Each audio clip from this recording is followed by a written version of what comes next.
Last night we told you the sad and bewildering story of Dr. Oz, a man with absolutely everything going for him: talent, decency, charm, money, name recognition, all the right endorsements, who is nevertheless losing by a big margin as a Republican in what should be a Republican wave election to a radical and incompetent Democratic lieutenant governor who's presided over the decline of the state, and who, by the way, also just had a stroke and can no longer speak in complete sentences. That's happening right now.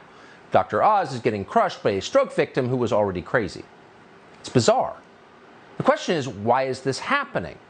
We spent some time on the phone the other day calling around to various smart political people to find out why it's happening. We heard a lot of theories, almost all of which boiled down to Dr. Oz is a bad candidate. Mitch McConnell, who's in charge of electing more Republicans to the Senate, gave virtually the same explanation yesterday at a Kentucky Chamber of Commerce lunch. Quote, "Candidate quality has a lot to do with outcome," he said. In other words, it's not my fault they sent me bad candidates. Okay. But before we accept that a Republican just can't win at a time when Democrats have completely discredited themselves, it's worth pausing and asking exactly what this means. What is a bad candidate?